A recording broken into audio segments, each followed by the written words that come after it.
urakoze bwana ry'umugabe kongera kuza kuvugana n'ikondera info mwaramutseho. Mwaramutse neza nanjye ndabashimye ikondera.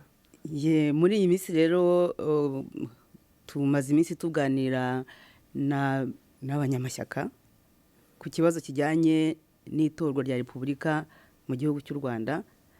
Itora riteganijwe mu mwaka wa 2017. Abakurikiye rero ibyo biganiro byatambutse baratubwiye bati niba hari abandi basigaye bagomba kuvuga muzaba tubarize muti koko bishoboka bite ko igihugu gifite miliyoni 11 haburamo umuntu uzasimbura Perezida Paul Kagame. Mutubarize niba koko bumva nabo bishoboka. Mutubarize mutese bishoboka bite ko umuntu yategeka igihugu akumva ko zakigumaho ubuziraherezo. Mwero tuzi yuko muri mwishyaka ritavuga rumwe n'ubutegetsi twagira ngo y'icyo mutubwira munasubiza ibyo bibazo by'abaturage, icyo mutubwira kuri iryo tegeko ry'ijana rimwe ry'itegeko nshinga, ingingo y'ijana rimwe ry'itegeko nshinga rivuga ko ubundi nta muntu wemerewe gutorerwa manda zirenze 2 ku mwanya wa Perezida wa Repubulika. Ijambo ni ryanyu bwana ry'umugabe. Murakoze cyane. Ni byiza rwose kumbaza icyo kibazo kubera ko nubwo amatora ataragera ariko nicyo gihe cyo kubitekerezaho. Iriya ngingo rero y'ijana na rimwe wabivuze ukwifuka nta muntu wemerewe kurenza manda 2, natwe tuyibazaho kubera iki? Kubera ko twasubiye inyuma tura mu mateka y'u Rwanda dusanga ibibazo biri hungu byigeze kubaho nanone. Ku ngoma y'icyami umwami baravango agomba gusimburwa n'abavukanye imbuto. Twese tuzi ko ari byo babeshyaga. Ibyo babikoraga kugira ngo bakunde bagume ku butegetsi. Byaje kugeraho aho abantu batangiriye kwiga barambwira ati ariko ntago twumva ukuntu igihugu gishobora kuba akarima ku muntu umwe, natwe twifuza yuko twagira umwanya mu butegetsi. Yego. Ibyegera bye biti ntibishoboka. Icyaje gukurikiraho arakibonye byabaye ngombwa ko haba revolution, umwami arahunga, ibyegera bye birahunga. Urumva ari umwami ari abaturage basanzwe ntago byabagendekeye neza. Ibyo ariko n'ibyakera ngo turi ku gihe cya Repubulika. Ariko nyine ubwo bihereyeho kugira ngo tuze kureba ukuntu ibyo bibazo byose twagiye duhura nabyo kandi abantu babivuze ariko abategetsi bakanga kubiha agaciro bigatuma abanyarwanda bagera mu kaga. Yego. Ubwo rero umwami amaze guhunga amatora araba, habaye amatora y'amakomine, ababurugumestre n'abajyanama ba komine yabaye ku bakuru 26 z'ukwezi kwa gatandatu kugeza kuri 30 z'ukwezi kwa karindwi muri 60. Amatora arangiye bagihurira igitaramo kuri 28 z'ukwezi kwa mbere muri 60 bashyiraho leta y'agateganyo.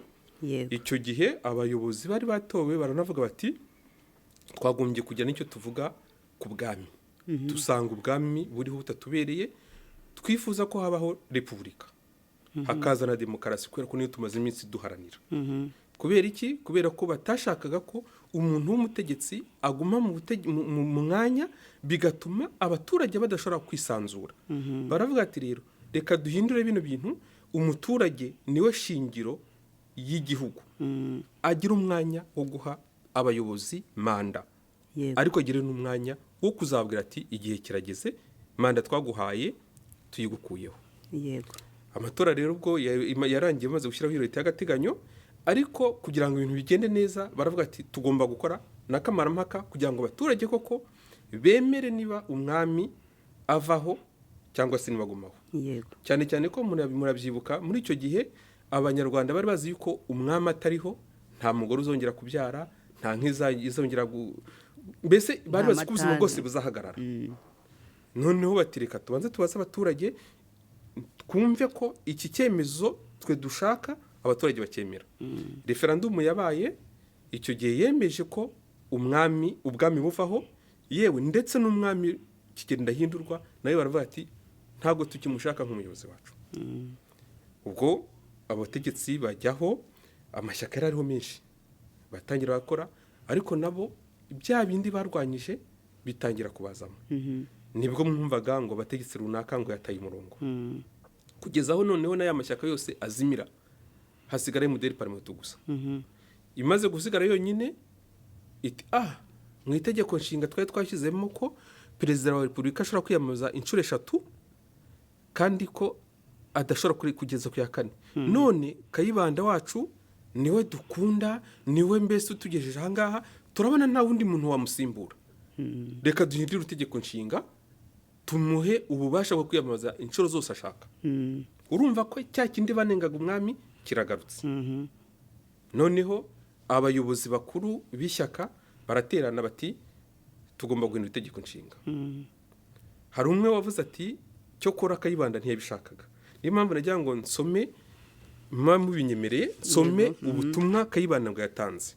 Muri iyo nama ya gihe cy'iyo nama, iyo nama yabaye bari muri 72 barimo gutegura guhindura itegeko nshinga, bise umushinga wo guhindura itegeko nshinga kugira ngo Kayibanda yongerere ashobora kwiyamamaza ku nshuro ya 4 yukurumva yari amaze manda 3 zose.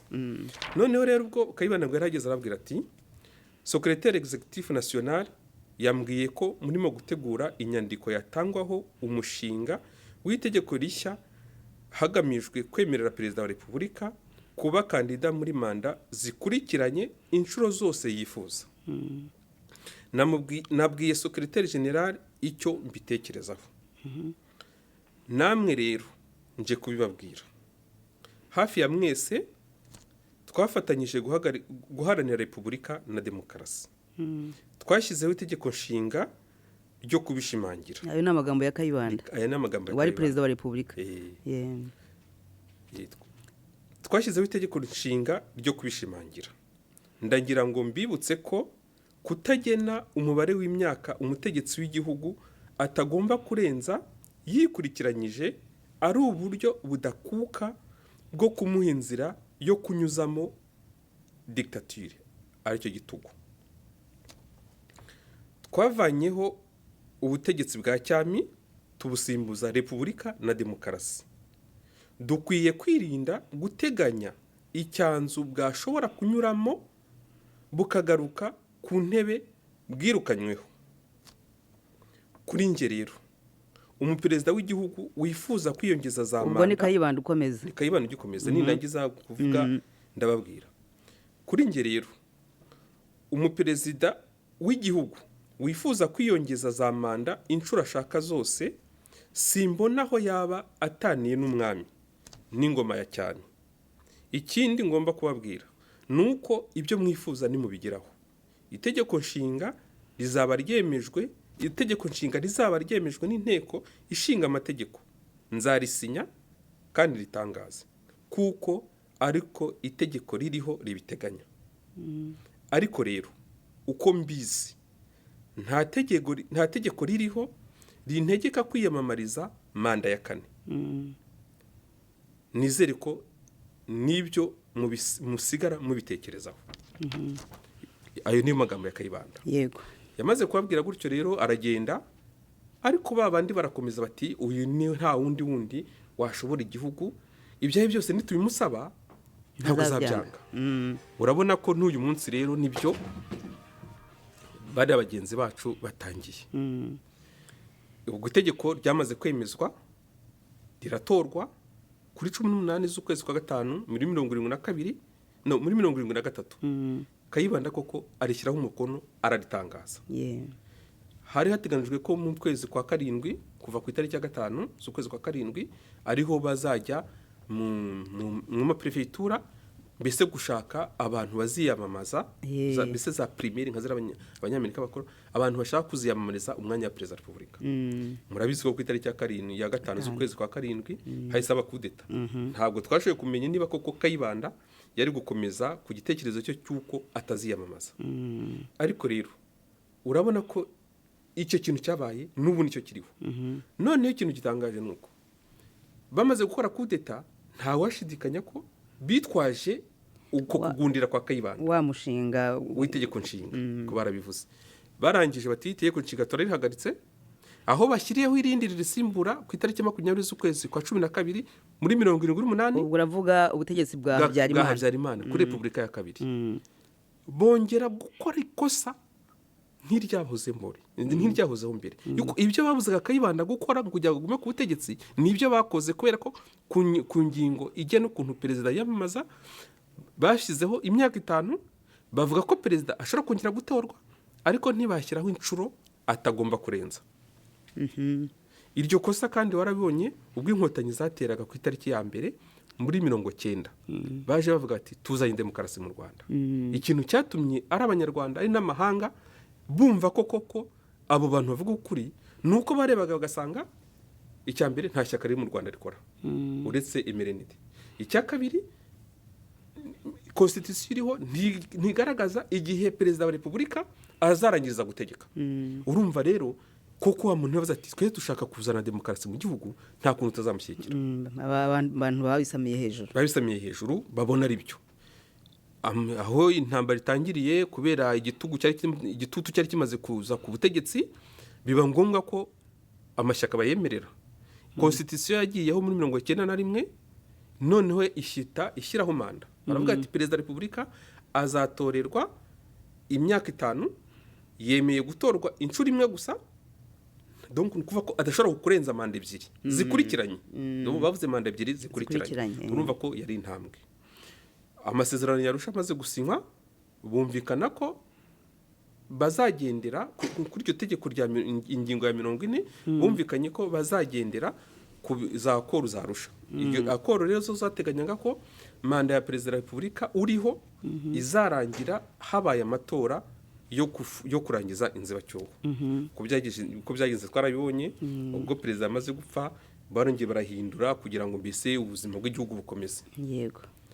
Ubwo rero bateguraga itegeko nshinga iri ngiri turimo kuvuga ryo muri 2003 uriya mugabo senateri Tito Rutaremara yakunze kubisobanura kenshi naho ndagira ngo nsome akantu yavuze yuko nako nsanga akantu gakomeye cyane. Yego.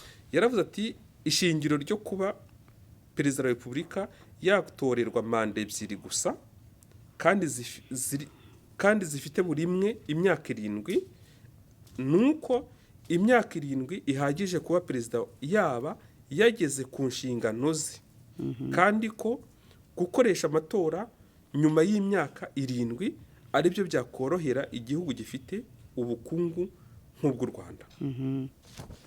Urumva rero niba icyo gihe baravuze bati amakosa yabaye mbere twarayabonye ntago twagombye kwemerera umuntu uwo ari we wese kuzafata manda zirenze 2. Cyari ikintu cyiza. Baravuga ati cyo kora turi mu bibazo bikomeye nanone ntago dufite ubushobozi bwo gukora amatora buri myaka 5. Reka twongereho imyaka 2 ku buryo tuzaba twabonye uburyo bwo gukora amatora. Urumva ko nicyo gihe umuntu yabyumva. Igitangaje rero nicyo kubona uyu munsi baza ati noneho nabyo tugiye kubihindura azajya atorwa igihe ashakiye. None si ubwo murumva niba abanyarwanda koko batamugiriye inama cyangwa se we niba we perezida wa repubulika ariko avuga ati ngewe nkunda abantu banenga ntago nkunda abantu bankomera amashyi. Aherutse kubivuga wenda nkoresha amagambo atakoresheje neza ariko yabivuze niba nawe ubwe yumva ko igihugu yagikoreye kandi yifuza ko gikomeza gutera imbere yasobanura gute ukuntu azabwira abanyarwanda ngo manda irarangiye ariko ngomba gukomeza. Aho nanjye nicyo kibazo rwose nabaza namwe kugira ngo muzakimbarize abandi. Ariko nk'ubu urakoze kugira ngo utuhe amakuru y'ukuntu ibintu byagiye bikurikirana. Ni byiza ko abantu bamenya ibibazo twagiye duhura nabyo mu Rwanda aho bishobora kuba bifite intandaro. Ariko mu byo wagiye uvuga akenshi n'abaturage ku mwami n'abaturage bavuze bati ntabwo umwami tumushaka. Ku gihe cya Kayibanda yaravuze ati ngewe ubundi ntabwo nagombye kubyemera. Ariko kuri iki gihe cya Kagame abaturage baravuga bati ahubwo natemerwa gutora tuziyahura. Abaturage bavuga bati nta wundi twabonye ushobora kutuvana mu bwigunge, ushobora kudukiza itsembabwoko, ushobora gutuma abana biga. Ndetse n'ejo bundi warabonye yuko na UNESCO yamuhamagaye kugira ngo imugaragarize yuko uburezi abufashe neza. Ntabwo rero ntabwo ndabona mu ngero waduhaye yabihuye n'iya Kagame kuko we abaturage barifuza yuko yiyamamaza. Reka mpere kuri icyo ngicyo cyo kuvuga ngo abana bariga. Uribuka mu mwaka wa 2013 hari mu kwezi kwa 9 hari abantu i Kigali hari abanyeshuri barangije universite n'abandi biga mu universite. Bandikiye minisitiri w'intebe aramuga ati nyakubahwa bwana minisitiri, turareba tugasanga politike washyizeho yo guhindura uburyo abanyeshuri babonaga buruse izatuma abana bazashobora kwiga n'abana b'icyiciro kimwe. Uzi ko bari bavuze bati tuzatutanga buruse dukurikije ubudehe. Abana bakoze iyo baruwa bayitanze no muri parlement n'ahandi henshi mu mategeko. Uwo munsi barabafunze. Bakimara kubafunga bamwe barabarekura ariko bane bajya mu rukiko. Bageze mu rukiko, urukiko rusanga ibintu banditse bifite ishingiro, rurabarekura. Noneho kandi na guverinoma irebye isanga koko mu banyeshuri 13,000 bari bamaze gusiba kuri liste y'abashobora kubona buruse, kuko yari kwiye kwisubiraho ku buryo babona buruse. Muri bo abarenga 9,000 babonye ishuri barakomeza bariga.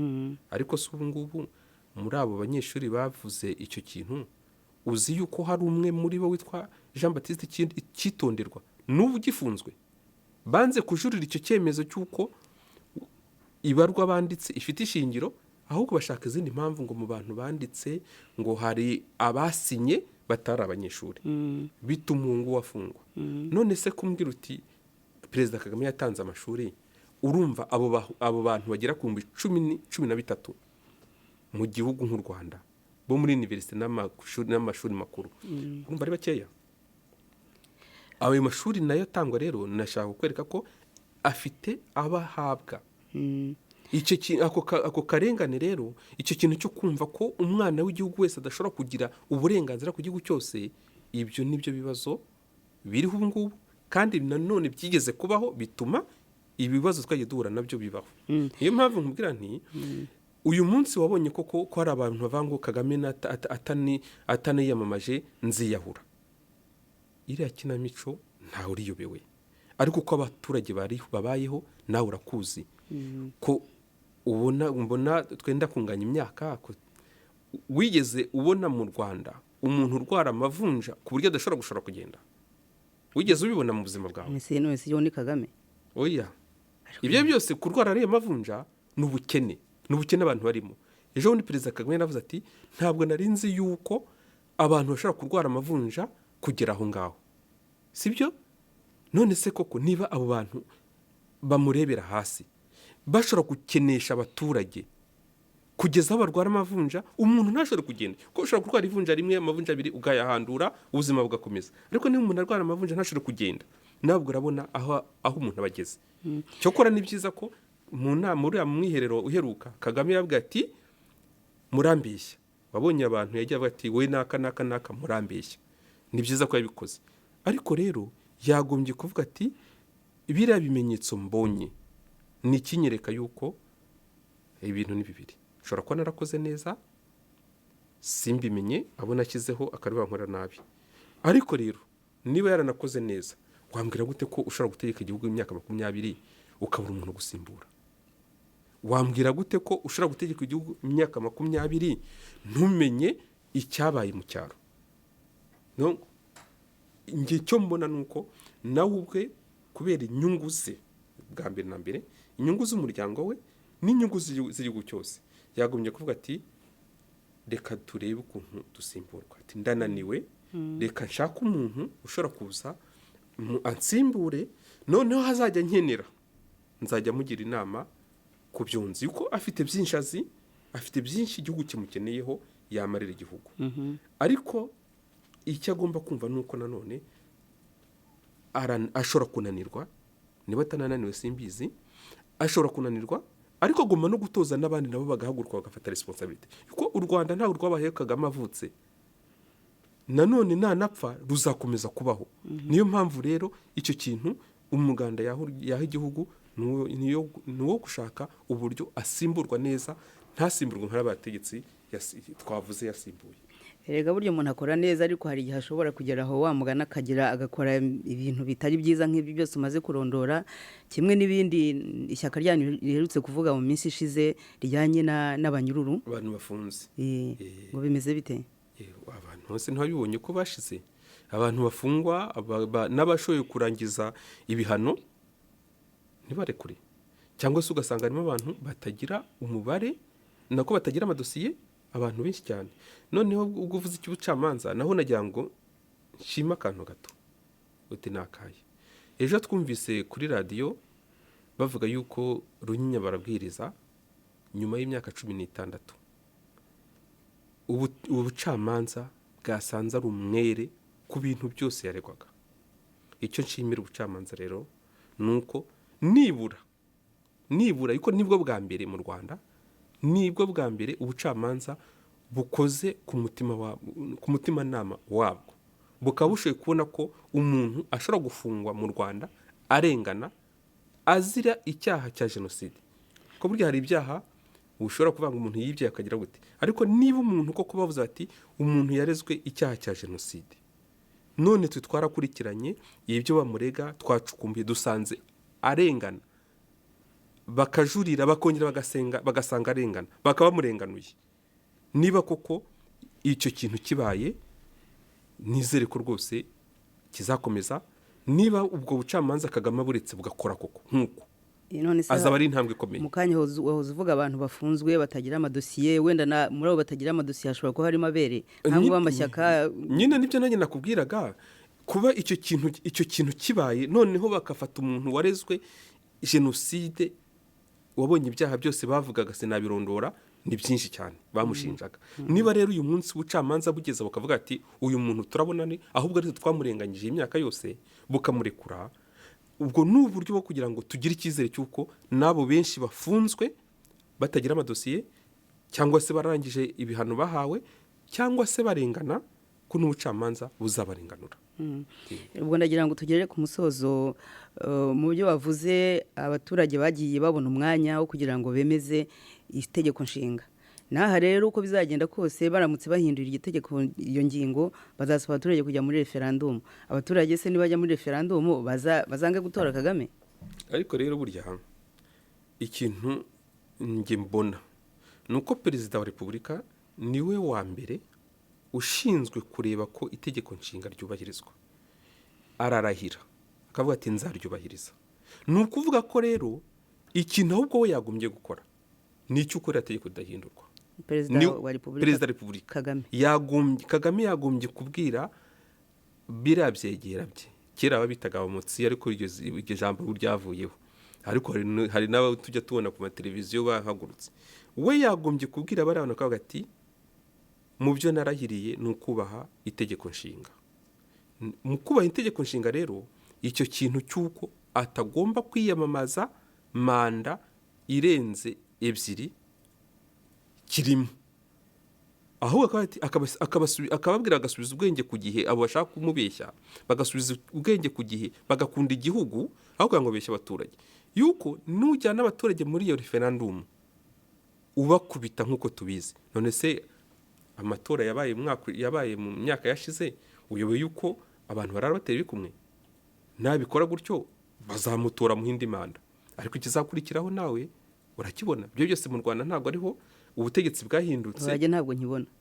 Oya, icyo nkubwira, mu Rwanda siho hambere ubutegetsi bwahindutse nabi uko abategetsi batabyifuza. Natanze urugero ku gihe cy'umwami, natanze urugero kuri Kayibanda, natanze urugero kuri Habyarimana. Izo zose ni ingero azi yabonye, ariko no hirya no hino birahaba.